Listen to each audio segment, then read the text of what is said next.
The train station buzzed with the sound of life. Hurried footsteps, loudspeaker announcements, the metallic screech of wheels against rails.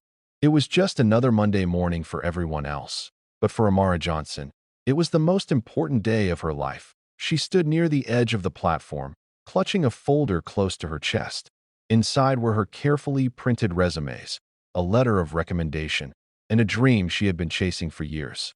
The morning sun reflected off the glass panels above, bathing the crowded station in a pale golden glow.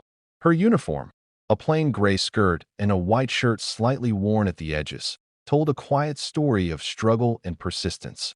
Amara wasn't just running late for a train, she was running toward hope. The train before her would take her to a downtown firm for an interview that could change everything.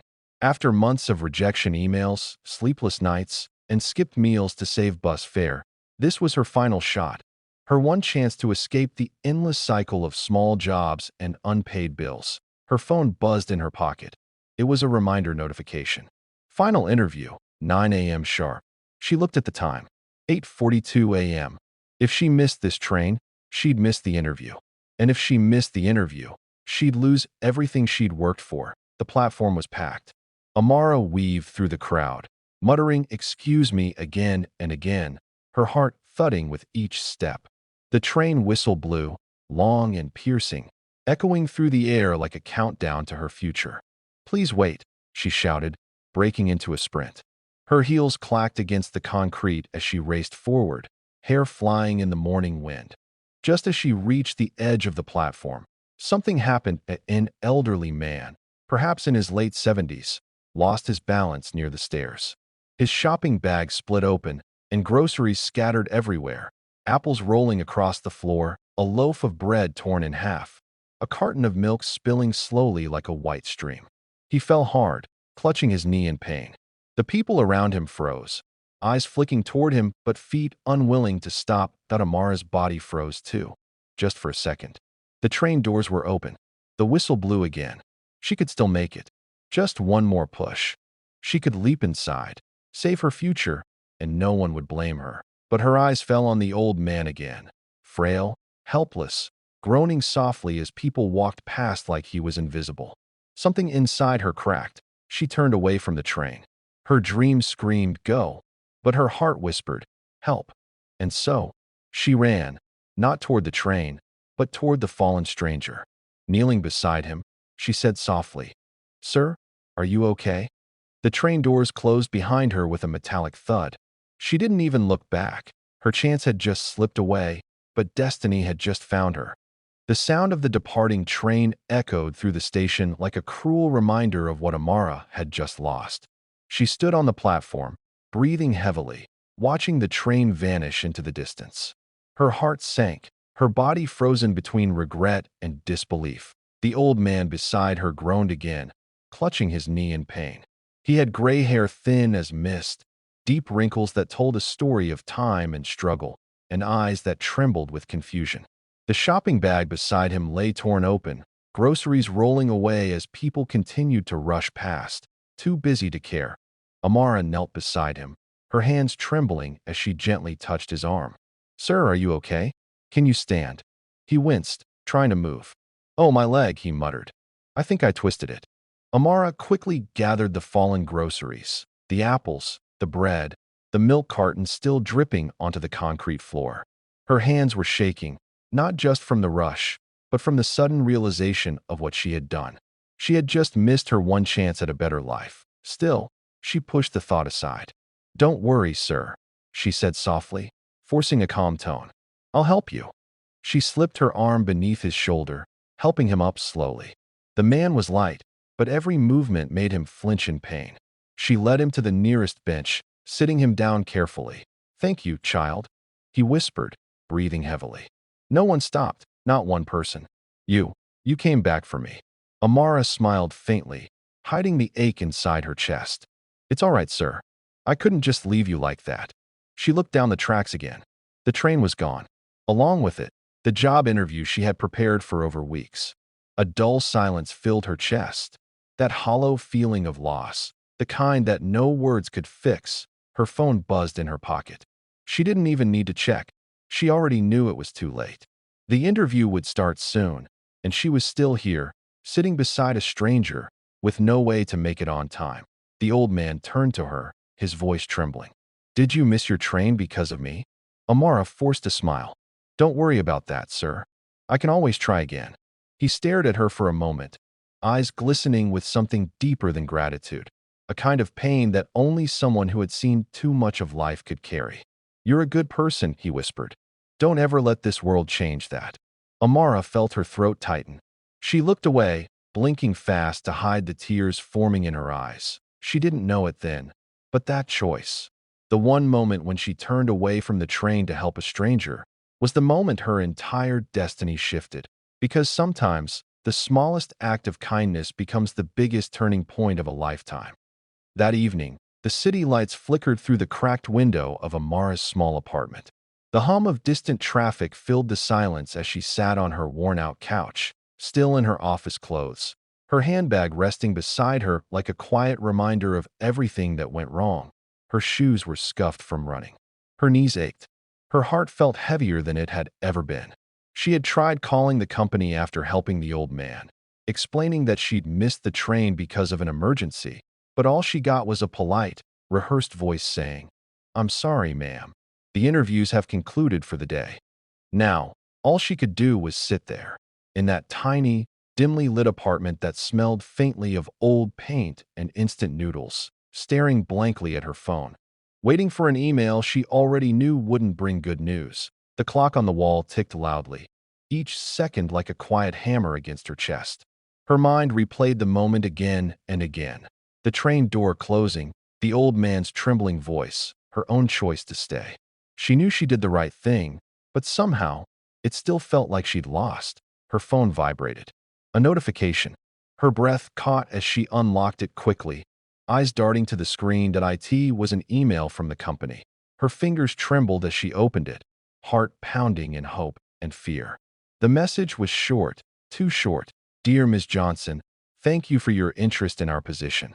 Unfortunately, we have decided to move forward with another candidate. We wish you the best in your career pursuits." Her eyes stayed fixed on those words until they blurred through her tears. A deep sigh escaped her lips as she leaned back and stared at the ceiling. "Of course," she whispered bitterly. "Of course, this would happen." Her chest tightened with frustration.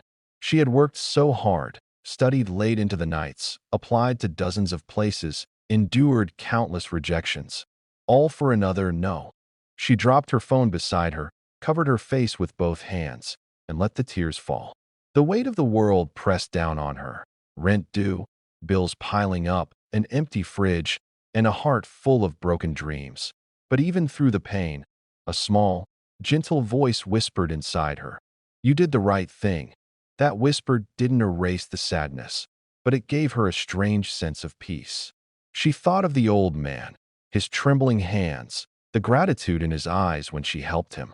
That memory flickered in her mind like a fragile light in the dark.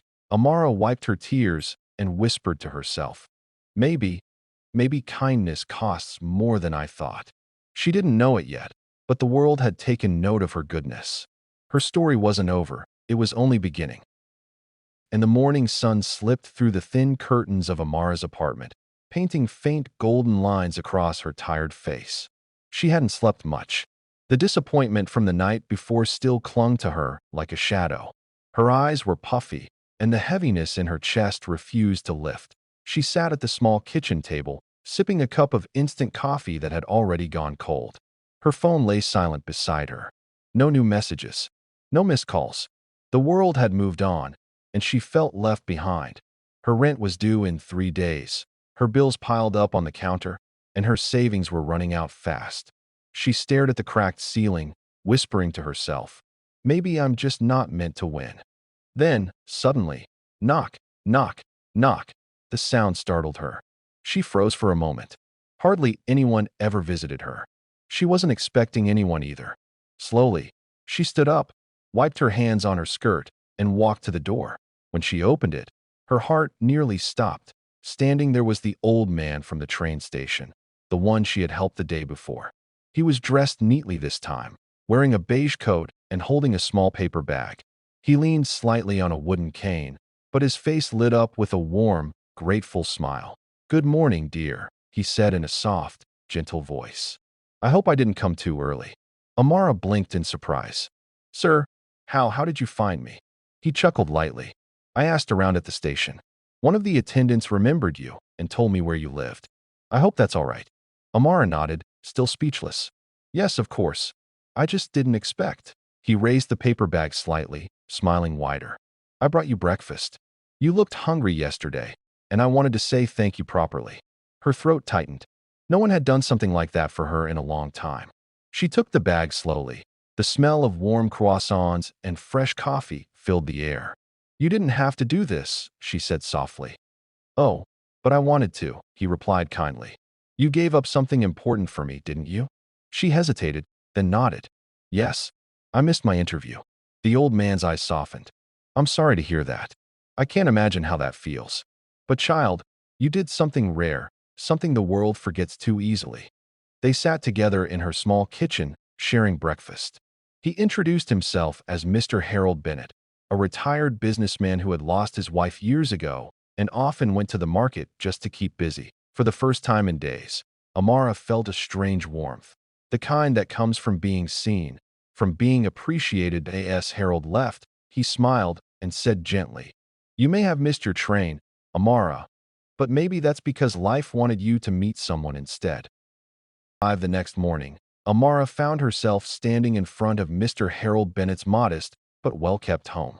He had invited her for tea as a proper thank you for helping him, and though she hesitated at first, unsure if it was appropriate, something about his sincerity made it impossible to say no. The house sat at the end of a quiet street, surrounded by old oak trees whose leaves whispered in the soft morning breeze. When she knocked, Harold opened the door with a smile that instantly melted away her nervousness. "Ah, there you are," he said warmly. "Come in, child. I was just putting the kettle on." Inside, the place felt like stepping into another time. Polished wooden furniture, framed photographs, and the faint scent of lavender. Every corner told a story. Amara noticed a faded photo of a young woman smiling beside a younger Harold. "That's my late wife, Margaret," he said, following her gaze. "She passed 5 years ago. Kindest soul you'd ever meet." His voice cracked slightly, but he smiled through it. "You'd have liked her." Amara smiled softly. "I'm sure I would have." They sat across from each other at a small table by the window, steam rising gently from their teacups. For a while, they talked about simple things, the weather, the city, the little cafe near the station. But slowly, their conversation grew deeper. Harold asked about her life, where she was from, what her dreams were, what kept her going despite the hardships. Amara hesitated, but his gentle eyes encouraged her to open up. She told him about growing up in a small town, about losing her mother too soon, about working multiple part-time jobs while trying to build a better future. She told him about the missed train, the lost interview, and the sinking feeling that maybe she wasn't meant to succeed. "I just wanted one chance," she said quietly, staring into her tea. "One real chance to prove myself. But I keep losing them." Harold leaned forward slightly. "You know, I once lost everything too," he said. "My business failed, my friends disappeared, and for years I thought life was punishing me. But Margaret used to tell me something. She'd say, when life closes a door, it's only because it's guiding you toward the right one." Amara looked up, surprised that he smiled gently. "Sometimes, when you lose something you think you need, you're actually being pushed towards something better, something that was always meant for you." Amara felt a lump rise in her throat. "But how do you know when that better thing will come?" she asked. Harold chuckled softly. "You don't. That's the beauty of faith. You just keep being kind, even when the world gives you no reason to be." They talked for hours, their words flowing like old friends who had just met again. And by the time Amara left, her heart felt lighter, not because her problems were gone, but because she no longer felt alone in them. As she waved goodbye, Harold called out from his porch, "Keep that kindness of yours, Amara. It'll take you farther than any train ever could." A week had passed since Amara last visited Mr. Harold Bennett. Life had returned to its usual rhythm. Long days at a part-time job, quiet evenings in her small apartment, and nights spent worrying about tomorrow.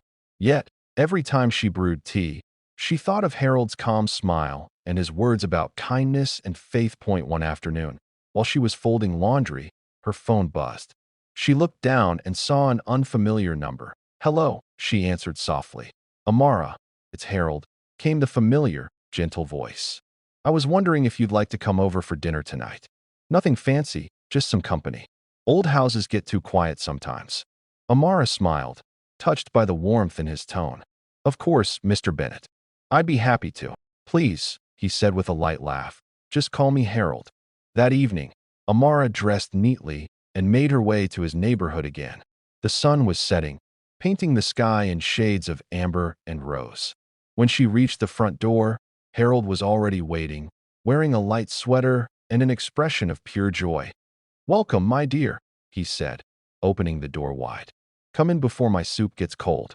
As she stepped inside, Amara was taken aback. The first time she'd visited, she had noticed his home's quiet beauty, but this time she paid attention to the details: the antique piano in the corner, the delicate china dishes, and the faint jazz music playing in the background. "You live here alone?" she asked curiously, glancing around the spacious dining room. "Yes," he said softly, pouring her a glass of water. "My children moved abroad years ago. I hear from them sometimes, but life keeps people busy. I don't blame them." Amara smiled sadly. "That must get lonely." He nodded, eyes distant for a moment.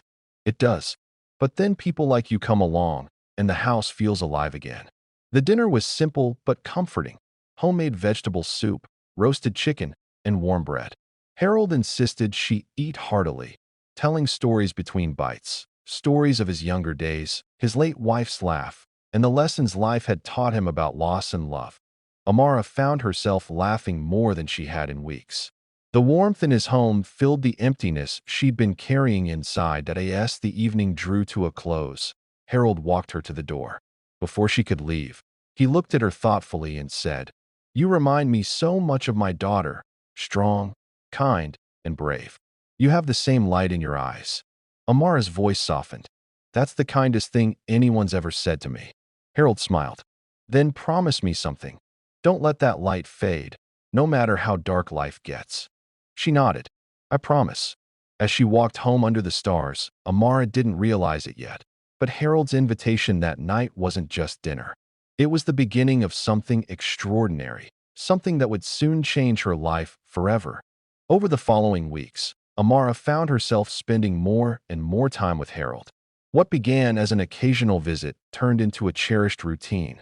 Every few evenings, she'd stop by his home after work, sometimes helping him tidy up, sometimes bringing him groceries, and other times just sitting beside him as they shared tea and stories. It wasn't just kindness anymore.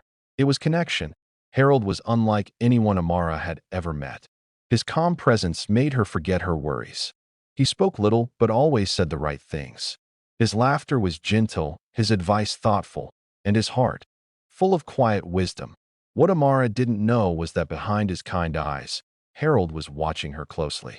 Not out of suspicion, but out of curiosity and hope. That he had met many people since his wife's passing: neighbors, nurses, even volunteers who came and went, but none had touched his soul the way Amara had. She didn't ask for money, didn't expect favors, didn't treat him like a burden. She simply cared. One evening, as they sat on the porch watching the sky fade from gold to purple, Harold broke the silence. "Amara," he said softly, "if life gave you everything you ever wanted, wealth, comfort, success, what would you do with it?" The question caught her off guard. She smiled shyly, thinking for a moment. "Honestly, I'd help people like me," she said. "People who just need a chance. Sometimes, all someone needs is one person to believe in them." Harold's eyes sparkled as he nodded slowly. "That's a beautiful answer." She shrugged modestly. "It's just what my mother used to say. If you ever have enough to give, then give." He smiled. "Wise woman." After a pause, he added, "You know, Amara, you remind me of her, Margaret. She had that same way of seeing the good in everything, even when life gave her nothing but pain." Amara's eyes softened. "She sounds like someone I would have loved to meet." Harold looked away for a moment, his expression unreadable. Then, almost casually, he said, "Would you help me with something tomorrow? I have some business to attend to. Nothing serious, but I could use a hand. Of course, Amara replied instantly. The next morning, she arrived early. Harold had her help sort through boxes of papers, old letters, and business documents. It seemed ordinary, but in truth, Harold was quietly testing her, observing how she handled responsibility, honesty, and trust. When she found an envelope marked confidential, she didn't open it. Instead, she handed it to him immediately. "I think this belongs to you," she said with a smile that Harold's heart swelled with pride.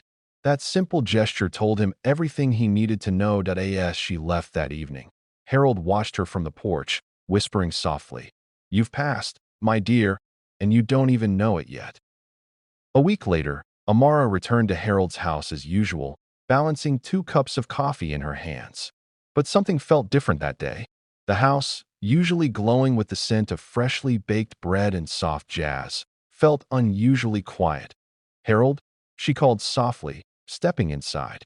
There was no response, only the faint ticking of the clock echoing through the hall. Her heart began to race. She hurried toward the living room, and there he was, sitting by the window, gazing outside, a thick envelope resting on his lap. "Harold, you scared me," she said, exhaling in relief. "I thought." He smiled gently, though his face looked more tired than usual. "Ah, my dear Amara, forgive me. I was just thinking." She set down the coffee and sat across from him. "Are you okay?" Harold nodded slowly, then picked up the envelope. "There's something I've been meaning to give you," he said, his tone thoughtful, almost heavy. "You've brought a light into this old house, Amara, one I thought was gone forever, and I want to thank you properly." She frowned slightly. "Harold, you don't have to thank me. I didn't do anything special." "Oh, but you did," he said, his eyes glistening. "You gave me something money can't buy, kindness. And in return, I want to give you something that might change your life." He handed her the envelope. It felt heavier than it looked. She hesitated. "What is this?" "Just a letter," he said with a small smile. "Promise me you'll read it when you get home." Amara agreed, though curiosity burned inside her. She helped him settle in for the evening before heading out, the envelope clutched tightly in her hands. When she reached her tiny apartment, she sat on her bed and took a deep breath. The envelope had her name written in beautiful handwriting, Amara Jones. Her fingers trembled slightly as she opened it. Inside was a handwritten letter and a small key. Her eyes darted to the first line of the letter. "Dear Amara, if you're reading this, it means I've made a decision that I hope you'll understand." Her heart thumped as she read on. Harold's words were filled with gratitude and warmth. He spoke about how she had restored his faith in humanity, how her compassion reminded him of his late wife, and how he wanted to give her the chance life had denied her. Then came the line that made her gasp. "The key inside this envelope belongs to something very special, my home. From this day forward, it's yours." Amara froze. Her hands shook as tears filled her eyes. "No, this can't be real," she whispered. The letter continued. "You once said you'd use your blessings to help others. I believe you will. Use this gift not as a reward, but as a seed, to grow something beautiful." By the time she reached the end, Amara was sobbing, tears of disbelief, gratitude, and love all at once. That night, she clutched the letter to her heart and whispered, "Thank you, Harold. I promise, I won't waste this." The next morning, Amara barely slept. The letter lay beside her on the nightstand. The words burned into her mind. She read it again and again, each time wondering if it was some kind of mistake, some kind of test, or maybe even a dreamed up by sunrise. She decided there was only one thing to do. She needed to see Harold. She raced through the quiet streets, clutching the letter and the little key in her hand. When she reached his house, she noticed the front door was slightly open. Her chest tightened. "Harold?" she called softly, stepping inside. The silence felt heavier than usual. The air carried a stillness she couldn't explain. She walked toward the living room, and there he was, sitting in his favorite chair by the window, just as before. But something was different. His head rested gently against the cushion, his eyes closed, his breathing still. The letter slipped from Amara's trembling fingers as reality struck her like a wave. "No," she whispered, rushing to his side. "Harold, please wake up." But there was no response. Tears streamed down her face as she sank to her knees beside him, gripping his hand. It was cold, but peaceful. There was no sign of pain, only the calm expression of a man who had finally gone home. Moments later, the door opened behind her. It was a nurse, one of Harold's occasional caregivers. Her eyes softened with sorrow as she saw Amara. "He passed early this morning," she said gently. "I'm so sorry." Amara's heart shattered. "He left me this," she whispered, showing the letter through her tears. He, he gave me his house." The nurse nodded knowingly. "He talked about you all the time, Amara. He said you were the kindest soul he'd met in years. He said you reminded him of his wife, that you were his miracle." Those words hit her harder than anything else. She cried quietly, holding Harold's hand one last time. "Thank you," she whispered through her tears, "for believing in me, for seeing me when no one else did." The days that followed were heavy. Amara attended Harold's funeral, a small, private service held in the garden he loved so much. Only a handful of people were there, distant relatives, a few neighbors, and Amara, standing quietly near his favorite rose bush. When the service ended, a lawyer approached her with an envelope. "Mr. Bennett requested this be delivered to you personally," he said. Inside was a simple note written in Harold's careful handwriting. "Goodbyes are never the end, Amara. Sometimes they're just the beginning of something new. Keep your promise and keep shining." Amara pressed the note to her chest, tears spilling again. That night, she walked through Harold's house. Her house now, the lights dim and warm. She could almost hear his voice in the stillness, his laughter in the walls. And for the first time in years, she didn't feel alone.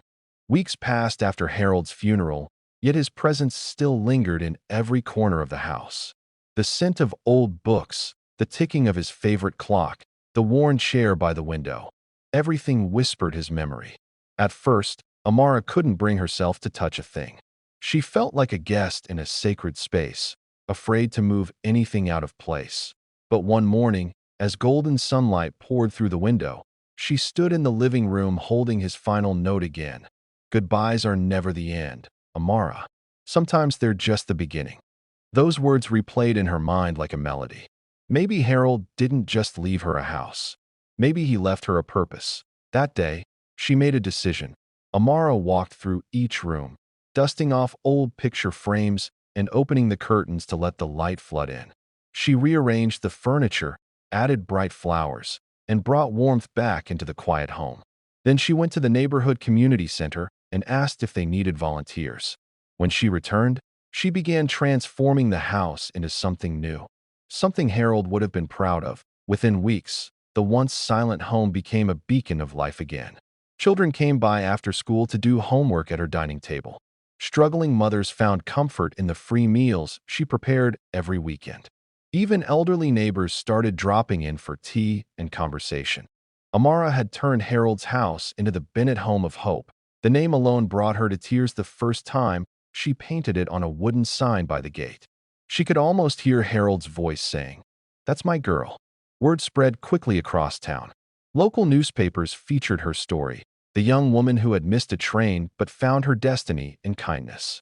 Donations began pouring in: books, food, clothes, and within months, the small home had become a refuge for those in need. One evening, as she stood on the porch watching the sunset, the same spot where she and Harold once sat, a little girl tugged at her sleeve. "Miss Amara," she said shyly, "why do you help so many people?" Amara knelt down, smiling softly. "Because once, someone helped me when they didn't have to. And that changed everything." The little girl grinned and handed her a daisy, her favorite flower. "Then you're just like him," she said before running off. Amara's eyes filled with tears. She looked at the daisy in her hand and whispered, "Thank you, Harold. You were right. This was just the beginning." As the last light of day faded, Amara gazed up at the stars, feeling a quiet peace settle over her heart. Harold's gift had not just changed her life. It had given her a new purpose, one rooted in compassion and hope, and for the first time in a long time, Amara truly felt at home. 7 months passed, and the Bennett Home of Hope became more than just a shelter. It became a living, breathing miracle. Every wall echoed with laughter. Every meal shared felt like a blessing. Amara had built something beautiful out of pain. turning Harold's legacy into a light that guided others. But even in peace, the past has a way of finding its way home. One evening, as the sun melted into the horizon, Amara stood outside watering the garden. Children played nearby, chasing bubbles through the warm summer air. She smiled, watching them, until a faint voice from behind startled her. Amara? She froze. That voice. It had been years. Slowly, she turned, and there he was, Marcus, her ex-boyfriend. The man who had once promised her the world and then left her stranded when things got hard. His clothes were cleaner now, his expression sober but uncertain. Marcus, she whispered. Gripping the watering can tightly, he smiled awkwardly, stepping closer. It's really you. I saw the article in the paper. The home, the story about the old man. I didn't believe it at first. Amara's heart pounded. So many memories came rushing back. The nights she cried alone, the days she struggled to survive after he walked away. What do you want, Marcus? She asked quietly. He looked down, rubbing the back of his neck. I came to say I'm sorry. For everything. I didn't realize what I had until I lost it. Amara studied him, her expression unreadable. It's been a long time, she said softly. People change. I can see that, he replied, glancing around. You've done incredible things. This place, it's amazing. For a long moment, silence hung between them, filled only by the laughter of children. Then Marcus said, I was hoping maybe we could start over. I've changed, Amara. I have a good job now. I've stopped drinking. I want to make things right. Her chest tightened. A part of her had once dreamed of hearing those words, but that part of her didn't exist anymore. Amara shook her head gently. Marcus, I don't hate you. In a strange way, I should thank you. Because if you hadn't left, I might never have met Harold. And if I hadn't met Harold, I might not have found my purpose. Marcus looked down, his voice trembling. So that's it. She smiled kindly. That's it. I wish you well, Marcus. Truly. But my life is here now. With these people, this home, this mission. I don't need saving anymore. Tears welled in his eyes, but he nodded, realizing it was over, not with bitterness, but peace. Yes, he turned and walked away. Amara watched him go, her heart surprisingly light. The past had returned, not to break her, but to show her how far she'd come. And as the last light of day touched her face, she whispered, Thank you, Harold. I finally understand what you meant by new beginnings. Years passed, and time, as it often does, carried away the sorrow and left behind something brighter, purpose. The Bennett home of hope had grown far beyond anything Amara could have imagined. What started as one woman's act of kindness had become a movement of compassion. The once quiet mansion now buzzed with life every single day, laughter spilling from its windows, music echoing through its halls, and the scent of fresh bread drifting from the kitchen where volunteers worked tirelessly. Children who once came hungry and scared were now confident, smiling students.